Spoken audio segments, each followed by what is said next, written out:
meu cativeiro, tua vida não poupaste.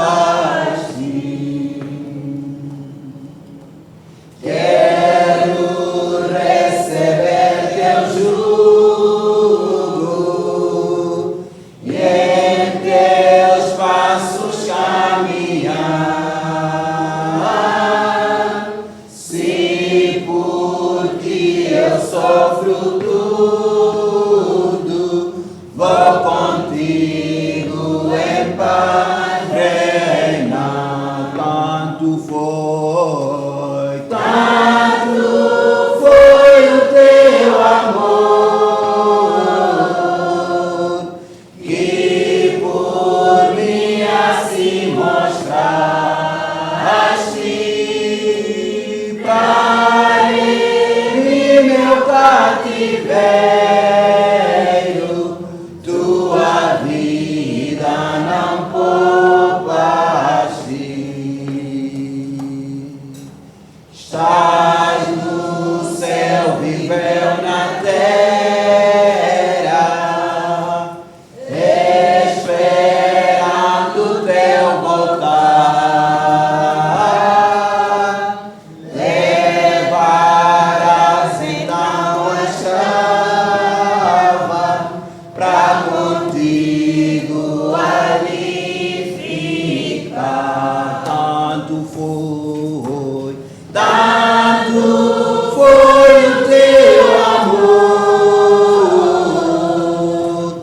que por mim assim mostraste. Darei-me meu cativeiro, tua vida não poupaste. Todo amor me sentias, padecendo a dor da cruz. Veste-me a tua glória, vem, ó vem, Senhor Jesus. Tanto foi o teu amor, que por mim assim mostraste. Parei-me meu cativeiro, tua vida não poupaste. Saúde a igreja com a bendita paz do nosso Senhor Jesus Cristo, amém?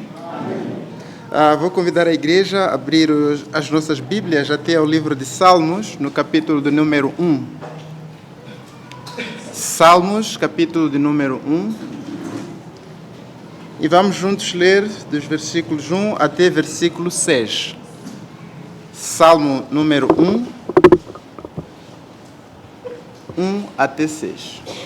Diz assim a palavra de Deus em Salmos: Bem-aventurado o varão que não anda segundo o conselho dos ímpios, nem se detém no caminho dos pecadores, nem se assenta na roda dos escarnecedores. Antes tem o seu prazer na lei do Senhor, e na sua lei medita de dia e de noite. Pois será como a árvore plantada junto de ribeiros de águas, a qual dá seu fruto na estação própria, e cujas folhas não caem, e tudo quanto fizer prosperará. Não são assim os ímpios, mas são como moinha que o vento espalha. Pelo que os ímpios não subsistirão no juízo, nem os pecadores na congregação dos justos. Amém? Nosso bom Deus e nosso Pai, chegamos em Tua presença nessa manhã para aprender de Ti, para nos humilharmos diante da Tua potente mão, a fim de sermos restabelecidos, a fim de sermos animados, a fim de sermos levados para perto de Si. Ousamos, Senhor, falar das Tuas Escrituras, por isso chegamos em Tua presença para pedir o Teu auxílio.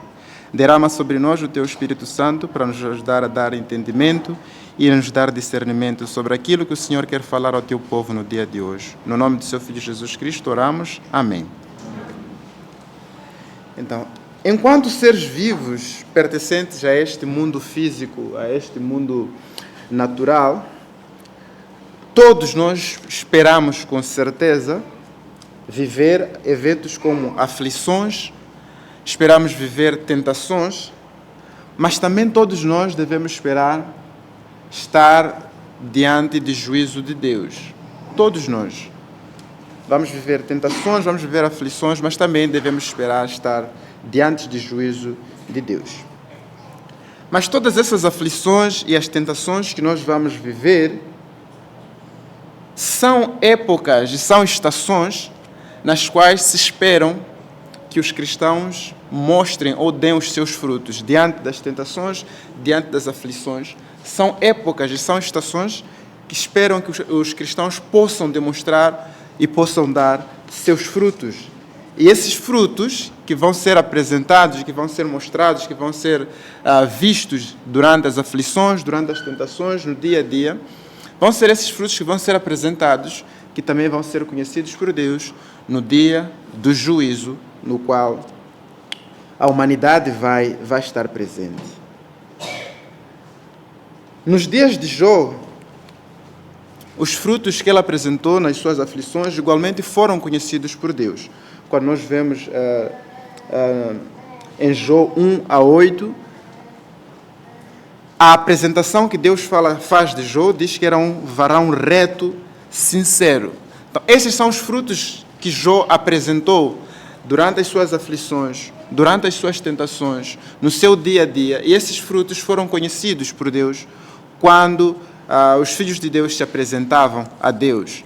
Ele, quando olha para Jó, faz essa menção, um varão reto, um varão justo. Apresenta os frutos que Jó foi dando ao longo da sua vida. Então, assim como o texto do Salmo nos mostra,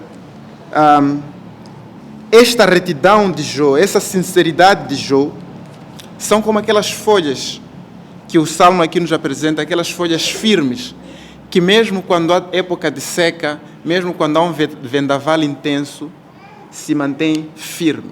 Jó se manteve firme, Jó se manteve sincero, mesmo diante das aflições. É essa analogia que o Salmo faz, não somente de Jó, mas de todos os cristãos, essa analogia que a Bíblia faz, que devem ser como essas árvores firmes, que quando aparecer, quer seja a doença, quer seja o sofrimento, quer seja qualquer dor que venha a ser, possa se manter firme, possa se manter reto e continue a produzir frutos agradáveis.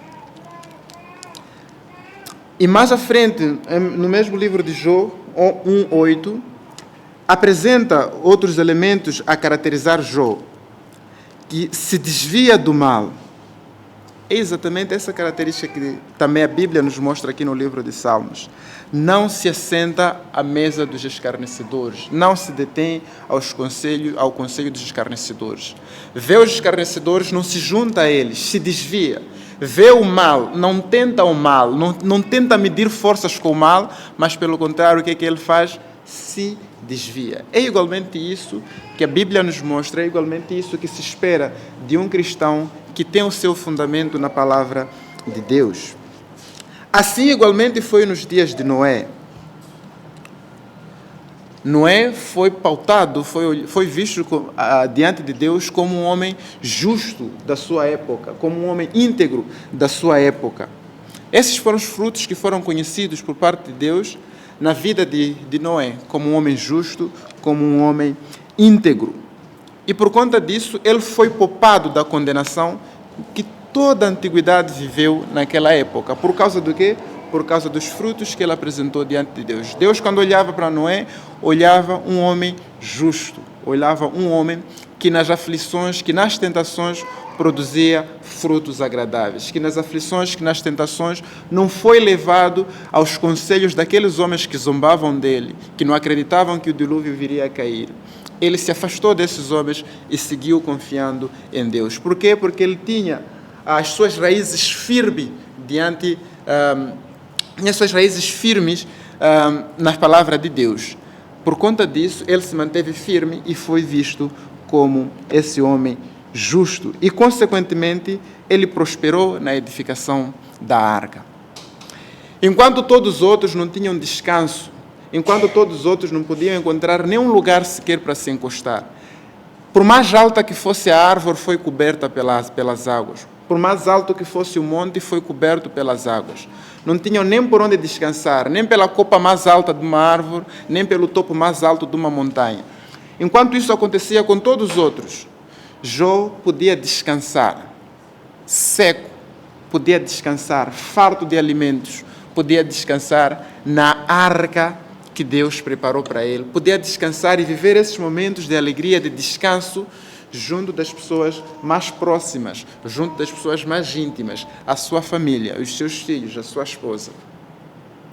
Exatamente por ser alguém que não se deteve no conselho dos ímpios, que não se deteve diante dos escarnecedores, mas sim se afastou do mal e se firmou nas promessas que Deus tinha dado. Ele agarrou a promessa que Deus tinha dado, ele acatou e executou o que Deus lhe tinha pedido. É igualmente isso que se pede diante de nós, que a Bíblia nos exorta, que devemos ser firmes, devemos afastar das más filosofias que o mundo apresenta no dia de hoje. Para qualquer dúvida que nós enfrentarmos, para qualquer dúvida que nós tivermos nos dias de hoje, nós temos a Bíblia. A Bíblia é completa, é suficiente e é autossuficiente. Ela tem resposta para absolutamente tudo. Se nós acharmos que não conseguimos encontrar essas respostas mesmo tendo vasculhado a Bíblia de capa a capa, temos o Espírito Santo para nos dar discernimento. Nós temos todos os mecanismos, temos todos os caminhos para termos as respostas que nós precisamos. Nós não precisamos de coaches. Nós não precisamos de um velho sábio que tem mais de 120 anos, porque acatou e colheu muitas experiências ao longo da vida para que nos dê instruções. Se esse sábio, essa sua sabedoria foi constituída por anos de exercício de fé, por anos de conhecimento da palavra, esses conhecimentos são úteis. Porque não são conhecimentos que brotam do seu coração, mas são conhecimentos que saem exatamente por ele estar enraizado pela palavra de Deus. Foi assim no tempo de Jó, foi assim no tempo de Noé, mas também foi assim no tempo de Ló. Quando o juízo chegou sobre Sodoma e Gomorra, houve um homem e a sua família que foi livrado. É verdade que a esposa ficou no meio do caminho, mas Ló e suas filhas foram libertos. Quando nós lemos no texto original sobre a destruição de Sodoma e Gomorra, dá-nos a entender que Ló foi poupado por causa do clamor que Abraão fez a Deus. Mas vou convidar a igreja para abrirmos juntos as nossas Bíblias até a segunda carta de Pedro, capítulo 1, e vamos ler os versículos 5 até 9. Peço a alguém para identificar. Segunda carta de Pedro, capítulo 1, de 5 a 9.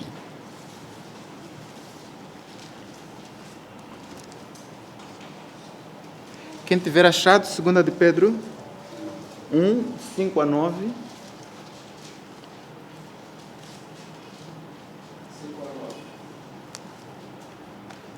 E vós também, contra isto mesmo, toda a diligência, acrescenteis à vossa fé a virtude e a virtude a ciência, e a ciência a temperança. Desculpa, de 5 a 9 é isso? De Pedro? Segunda Pedro 1. Desculpa, é 2. 2, 5 a 9. Segunda de Pedro 2, 5 a 9. E não perdoou ao mundo antigo, mas guardou a Noé.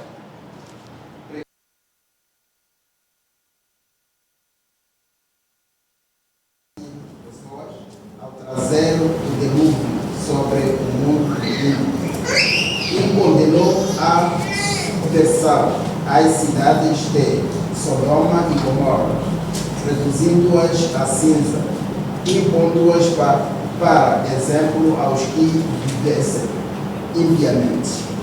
E livrou o justo Ló, enfadando da vida dissoluta dos homens abomináveis, porque este justo, habitando entre eles, afligia todos os dias a sua alma justa pelos que via e ouvia sobre as suas obras injustas.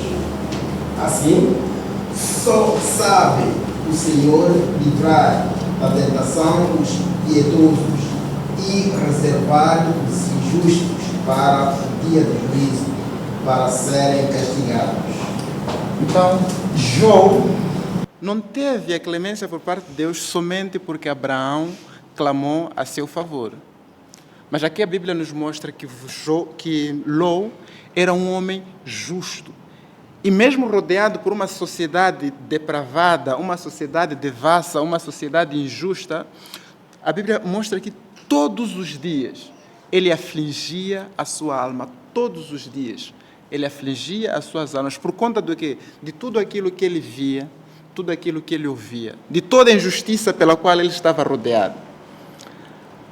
Ló não vivia num mundo em que as pessoas eram boas, não vivia num mundo fácil. Ele vivia sendo tentado, vivia vendo práticas imorais, vivia ouvindo práticas imorais. Mas o que é que ele fazia?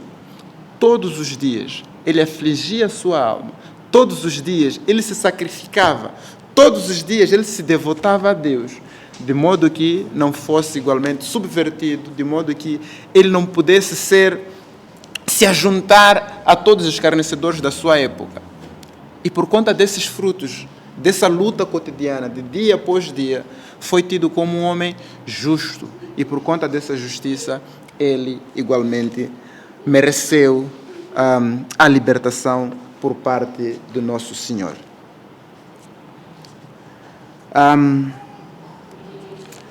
Então,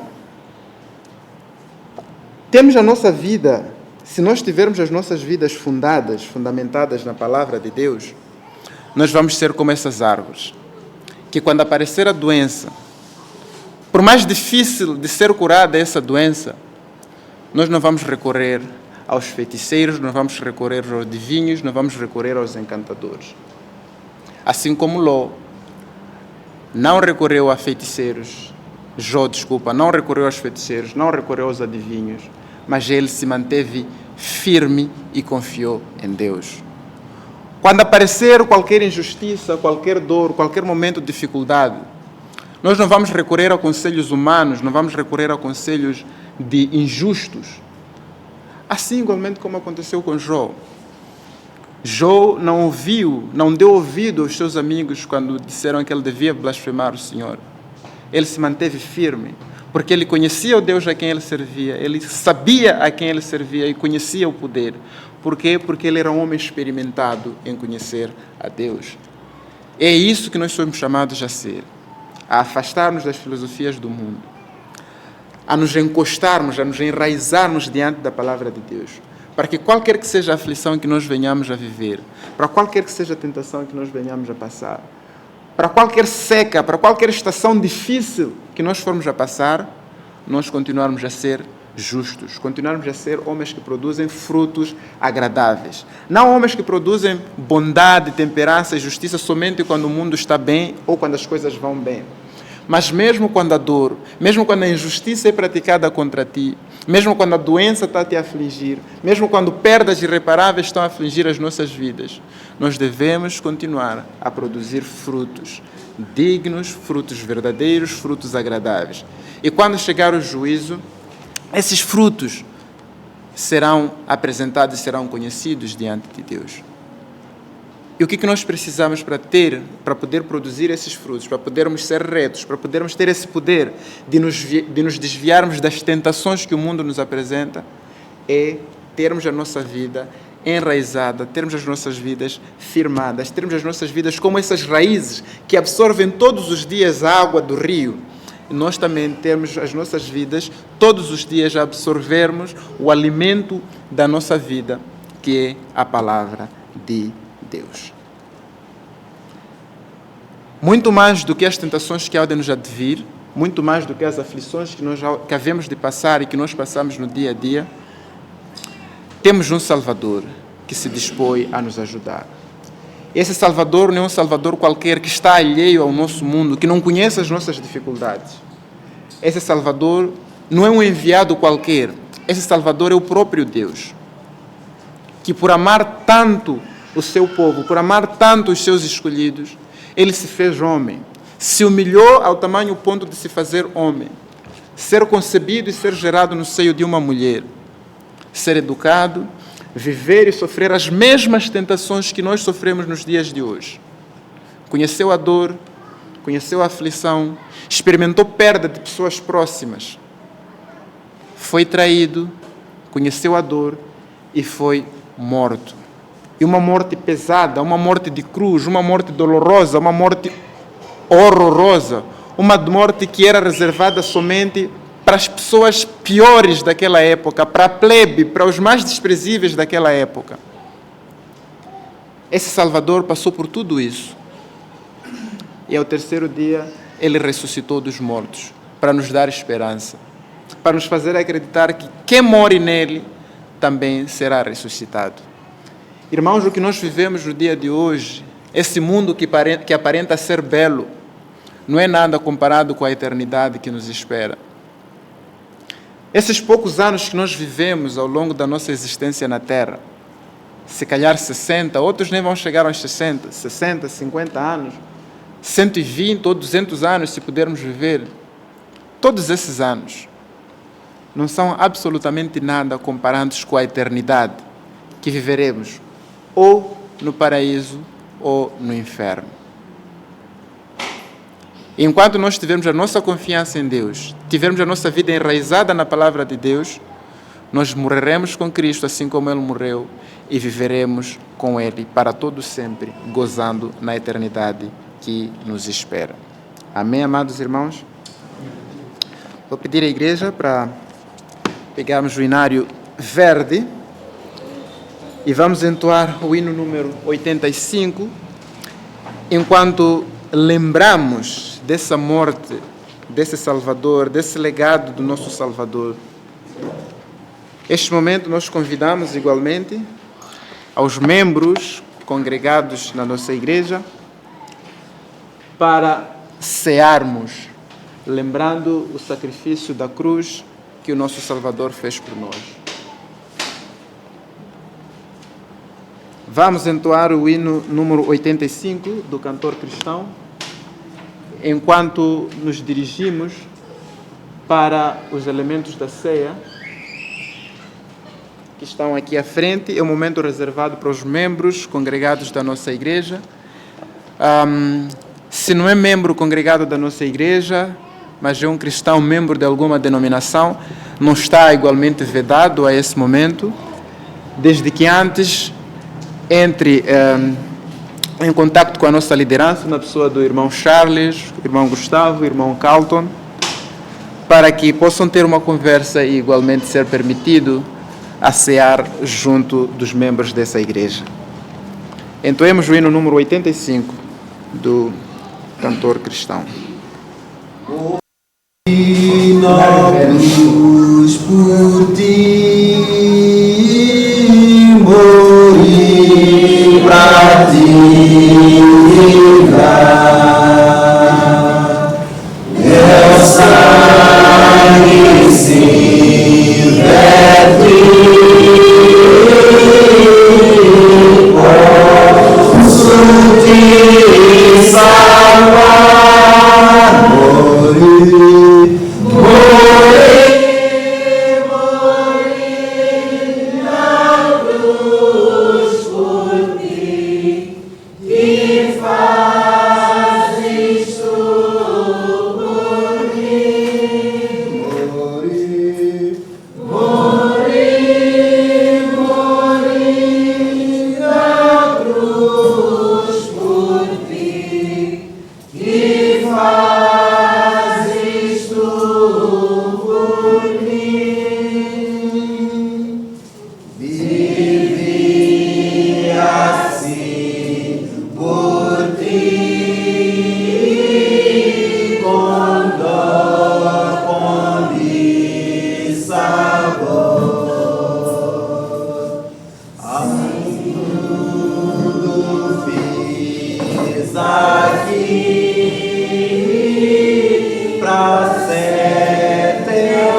Morri na cruz por ti, que fazes tu por mim.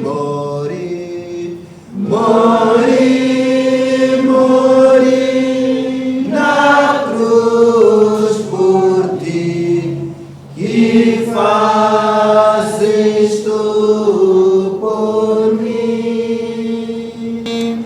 1 de Coríntios 11, de 23 a 26, diz o seguinte: Porque eu recebi do Senhor o que também vos ensinei, que o Senhor Jesus, na noite em que foi traído, tomou o pão, e tendo dado graças, o partiu e disse: Tomai, comei, isto é o meu corpo, que é partido por vós. Fazei isto em memória de mim.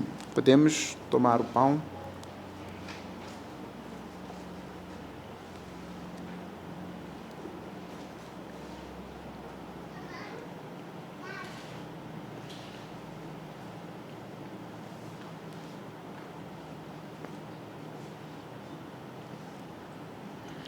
Semelhantemente também, depois de cear, tomou o cálice, dizendo: Este cálice é o novo testamento no meu sangue.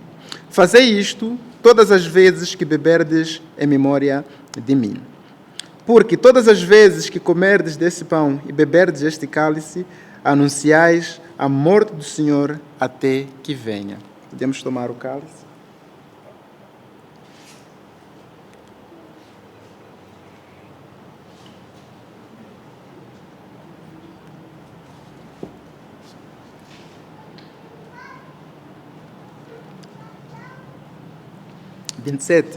Portanto, qualquer que comer este pão ou beber o cálice do Senhor indignamente, será culpado do corpo e do sangue do Senhor.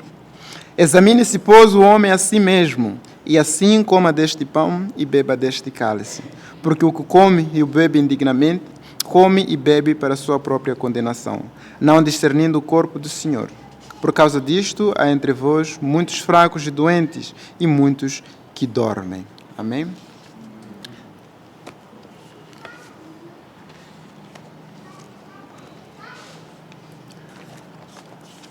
Oremos. Saudoso Pai, bendito Pai, Tu és digno de receber toda a honra, toda a glória, nos céus e na terra, porque não há outro Deus igual a Ti. Pai, nós estamos num mundo perdido. Estamos num mundo, Senhor, com muitas ideias contrárias àquela que a Escritura nos apresenta. Mas também estamos num mundo em que o nosso Senhor vive, em que o nosso Senhor não está alheio, não está tão distante, de modo que não possa estender a sua mão, de modo que não possa influenciar o rumo deste mundo. Por isso nós recorremos a Ti, Pai.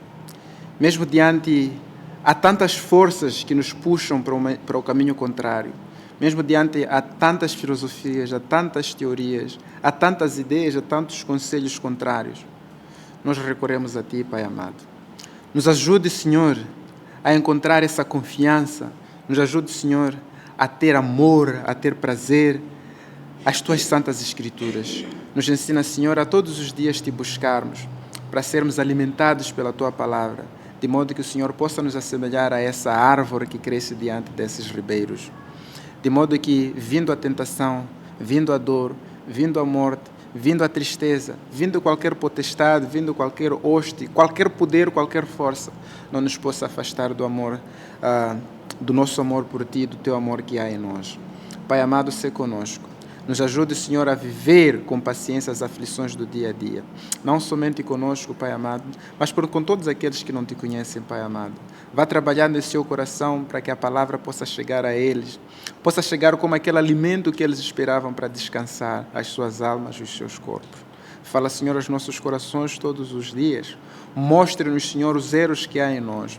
Mostre-nos, Senhor, as falhas que há em nossos corações, para que possamos reconhecer, possamos nos desviar desse caminho e nos arrepender verdadeiramente e possamos ser santos e puros diante dos Teus olhos, para que somente assim possamos ser o sal para este mundo, para que somente assim possamos ser luz para esse mundo que anda nas trevas. Nós te louvamos, nós te bendizemos. Pedimos, Senhor, o seu auxílio.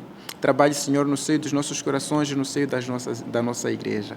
Afasta, Senhor, toda doença, todo mal, todo perigo, Senhor, toda tristeza, toda fraqueza que há em nosso seio, para que possamos te conhecer e te viver com alegria e com gozo.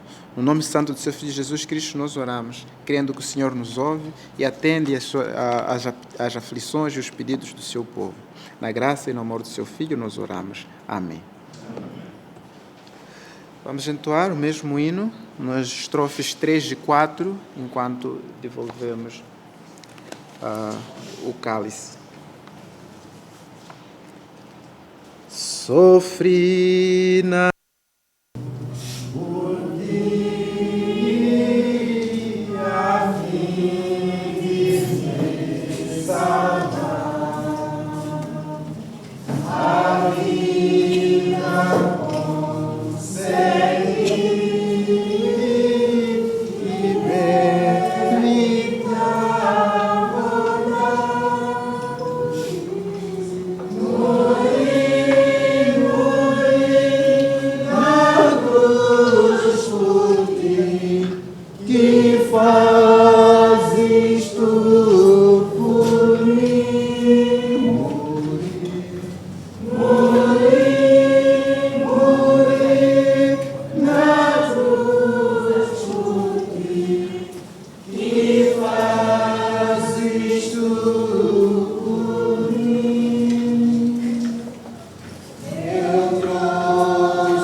Saúdo a igreja com a paz do Senhor.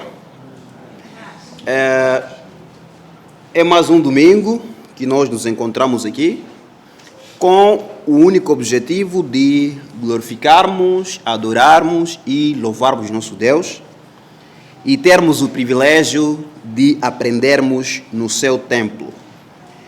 E este é o tempo reservado para anúncios, sem nos esquecermos que também temos o tempo de testemunhos. Então, se acha que o que tem a dizer é um agradecimento ou um testemunho, pode deixar para o período de testemunho. Bom dia. Eu apenas quero informar que na próxima semana é a segunda semana do mês e teremos, como de habitual, a convivência. E na limpeza pós-convivência teremos o nosso irmão Brezhnev, Sérgio, Wagner, Noêmia, Alexandre e Mira. Nas compras teremos nosso irmão Zarito e Benedito. Na cozinha teremos a nossa irmã Francelina, Lolovina, Júlia, Letícia e Délia.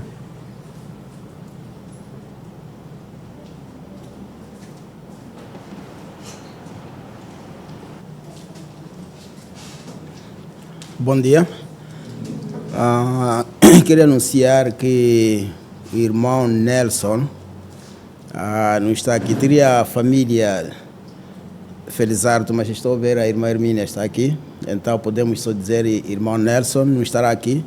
Ele perdeu uma sobrinha naquela zona de Mucoroa.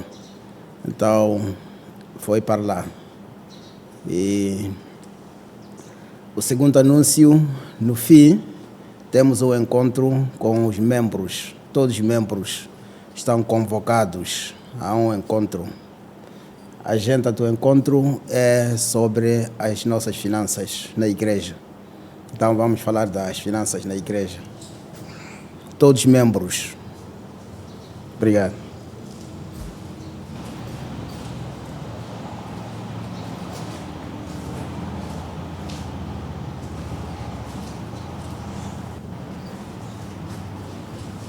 Bom dia, irmãos. Eu tenho pedido aos irmãos de oração a favor da minha filha Ismaela. Está incomodada quase uma semana, mas piorou entre sexta até hoje. Está em casa de cama. E a segunda coisa, qual é? Acho que sim. Como? Os filhos estão bem, só elas. Então, os filhos não vieram aqui por causa de...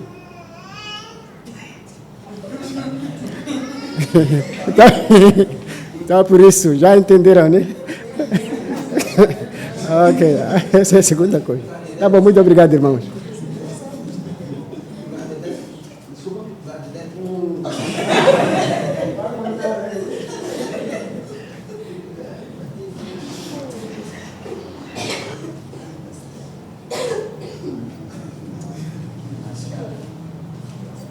Bom dia, irmãos.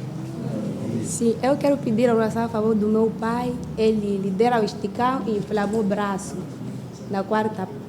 semana passada, na quarta-feira.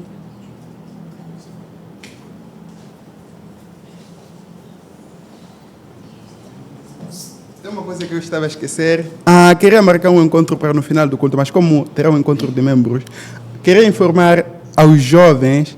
No ano passado tivemos uma peça que tínhamos ensaiado de teatro para aniversário de Ana, só que aquilo não aconteceu. Então, teremos encontro no próximo sábado, às 15, aqui na igreja, que é para ensaiarmos de novo essa peça para apresentar em junho, né?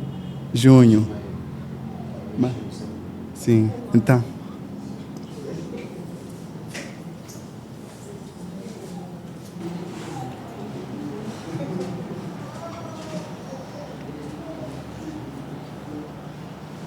Mais anúncios?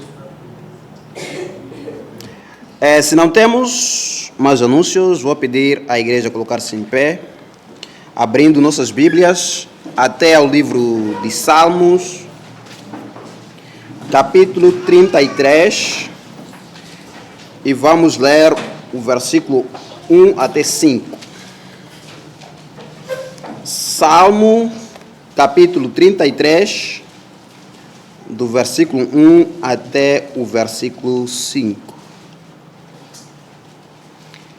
E diz assim a palavra do Senhor: regozijai-vos no Senhor, vós justos, pois aos retos convém o louvor. Louvai ao Senhor com harpa, cantai a Ele com saltérios de 10 cordas. Cantai-lhe um cântico novo, tocai bem e com júbilo. Porque a palavra do Senhor é reta e todas as suas obras são fiéis. Ele ama a justiça e o juízo. A terra está cheia da bondade do Senhor. O salmista aqui convida a todos aqueles que são justos, primeiro para se alegrar, não de acordo com as circunstâncias da vida, não porque estamos fartos de boas coisas, não porque a nossa conta bancária está recheada, mas regozijarmos-nos simplesmente no Senhor. E aos justos, a Bíblia primeiro diz que não há um justo nem um sequer, mas essa justiça é adquirida por meio de Jesus Cristo.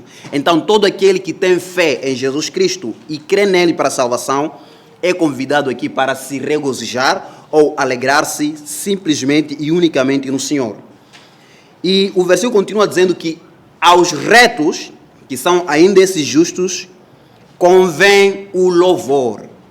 As outras versões dizem: faz bem os retos louvarem o Senhor. É algo que lhes é merecido. Então, nós como justos, nos faz bem ou nos é bem que louvemos o nosso Senhor. Louvar ao Senhor é cantarmos palavras lindas sobre Ele, verdades sobre Ele. E no versículo 2, nós somos ensinados a louvarmos o Senhor com instrumentos musicais, como por exemplo, a harpa e saltério de 10 cordas. Acredito eu que estes aqui eram os melhores instrumentos daquela época.